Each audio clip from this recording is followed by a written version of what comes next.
कपड़े धोने वाली बहू। शादी के पहले से ही विभा को कपड़े धोने का बड़ा शौक था।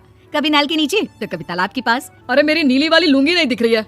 विभा की अम्मा कहाँ रखी है लुंगी? अरे वो तो विभा ने परसों ही धोकर रखी थी आपकी अलमारी में, देखो वहीं होगी। वो ना मैंने आज धो दी, मुझे लगा कि गंदी हो गई होगी।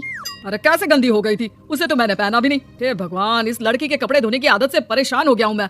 जितना तो घर में राशन नहीं आता उससे कहीं ज्यादा डिटर्जेंट पाउडर का खर्चा है। इसकी शादी करवा दो, शादी जाए अपने घर में ही करे काम, फिर चाहे घर के कपड़े धोने हो या पूरे गाँव के।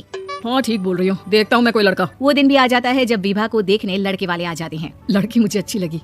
होने वाली सास कहती है, बेटी अगर कुछ पूछना है तो पूछ लो। वैसे तो हमारी लड़की बहुत ही शर्मीली है, जो बोल दो वो मान लेती है, इसे क्या पूछना होगा। अरे कैसी बात कर रही हो माँ, मुझे इन लोगों के घर रहना है, सवाल तो कई है। हाँ हाँ बेटा पूछ लो ना, क्या पूछना है।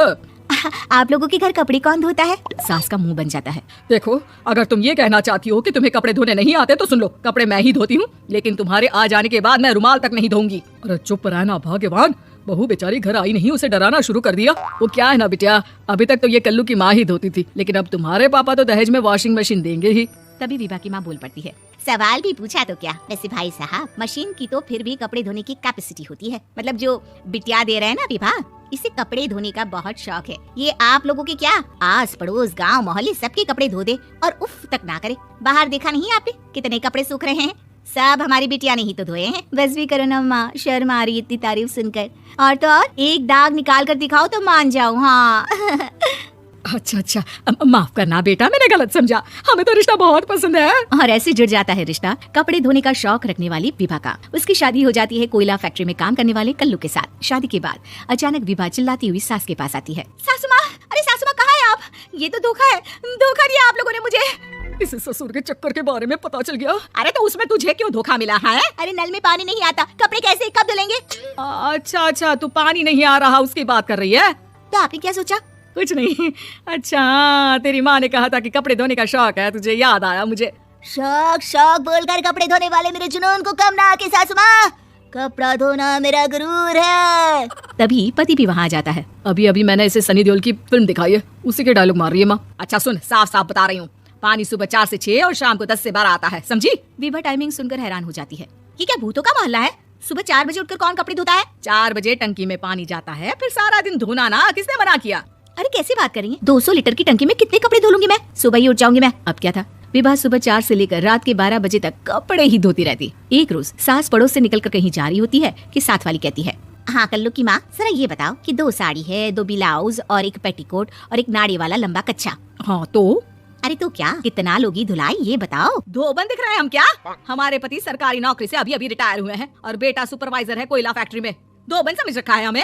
हाय रे कल्लू की अम्मा, माफ कर दो, वो तो मोहल्ले में यही सब बता रहे थे कि तुमने बहू को कपड़ा धुलवाने के काम में लगा दिया है। सास को पड़ोसन की बात सुनकर गुस्सा आ जाता है। वो घर पहुंचती है जहाँ घर के बाहर ही इतने सारे कपड़े सूख रहे होते हैं जितने कि किसी धोबन के घर पर। अरे ओ कल्लू की दुल्हन, बाहर निकल। माँ जी यहीं आ जाओ, बाथरूम में चादर धो रहे हैं हम। अरे अभी हम धोते हैं, तुमको बाहर निकलो। ये आस पड़ोस वाले बोल रहे हैं कि हम बहू से कपड़े धुलवा कर उसे कपड़ा धोने वाली बना दिए हैं। अरे छोड़ो ना माँ जी, किन लोगों की बातों में आती हो? आस पास के लोगों का तो काम ही होता है कि वो किसी तरह सास बहू को लड़ा दे। बहू सारे घर के कपड़े धोती है, ये क्या कम है?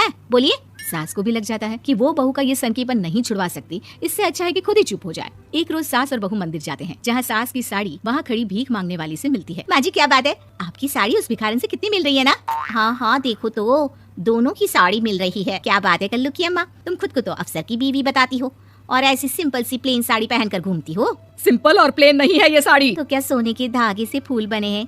कुछ भी सासू माँ, कुछ भी।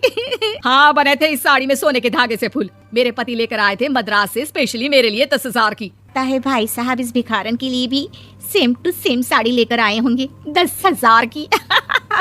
सास उस वक्त कुछ नहीं कहती, लेकिन बहू के साथ घर आती है और अलमारी से एल्बम निकाल कर लाती है। ये साड़ी देख रही है, ये वही साड़ी है जिसे मैंने अभी पहना था।